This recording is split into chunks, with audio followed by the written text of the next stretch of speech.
We start with our Newsmaker segment and talk about what's going on in Jackson County government and what's ahead with County Executive Frank White.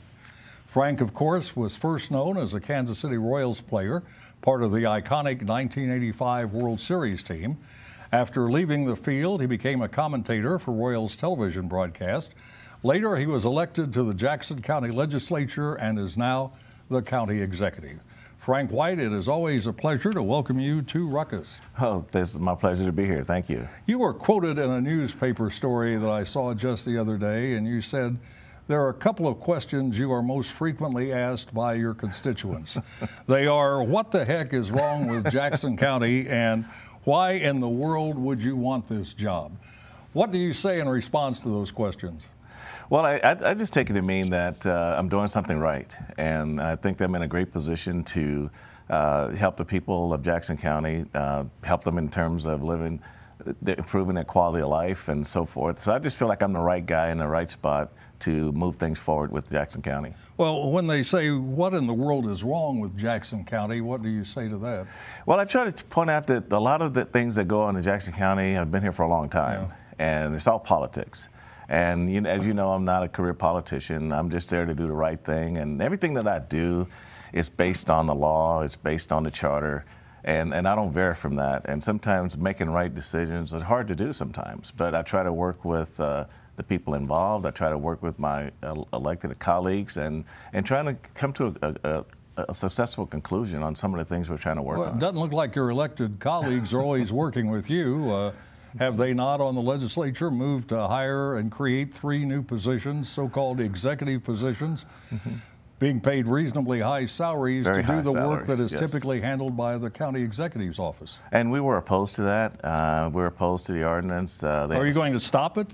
Well, that's something that we're considering. That would be an option at this point. As you know, that 6 votes by the legislature overrides any decision that I want to make. So my job is to point out the fact that I'm either for or against, and on the hiring of these 3 new positions, I'm against that. On having a special meeting to change the ordinance to pay for those special positions, I'm definitely against that also. And you have veto power, don't you? You have veto power, but the veto can be overridden by 6 votes of the legislature. There's been a lot of discussion about the Plaza property tax assessment being much lower than first thought. And in fact, Crosby Kemper III was quoted in the Star and said last week on this program, the Kansas City taxpayer is getting screwed. Is he wrong? I think what we try to do at Jackson County is make sure that the property assessment is fair and equitable to everyone, and we work hard to make sure that happens. Are you looking at the system or having your staff look at it? Yes, sir. We're looking at the system. We're trying to upgrade the system to make us more accurate. But the BOE has done a great job this year in helping in that. The Board of Equalization. The Board of Equalization, and we talked to them. The farmer requests have been down this year, so the assessment this year is a lot better than it was in 13, a lot better than it was in 15.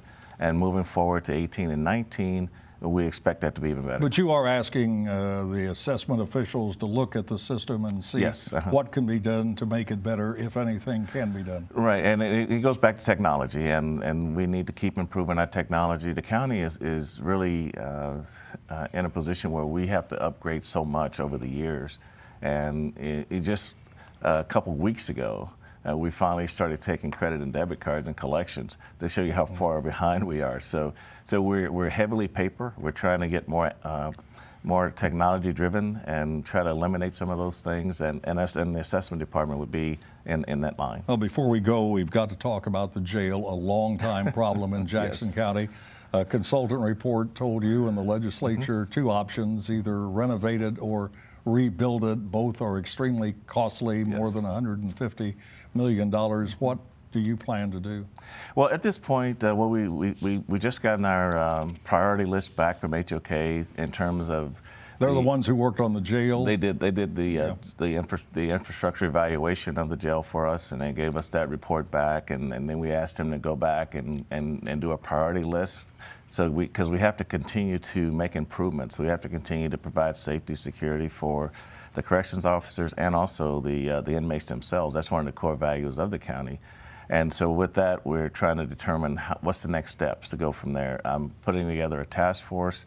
I know there are some of our elected officials who are saying we need a new jail, we need a bigger jail, we need more beds. But I think before you cross that, you have to go back to a task force that I'm putting together to study the criminal justice system in Jackson County. We're unlike a lot of other cities where they're faced with overcrowding, they're faced with shortage of correctional officers or sheriff's deputies, whoever's running your jail.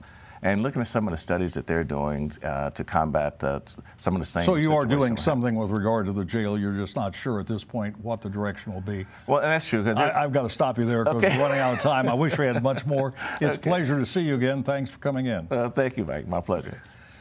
That is Jackson County Executive Frank White. Now let's meet the panel and start a ruckus.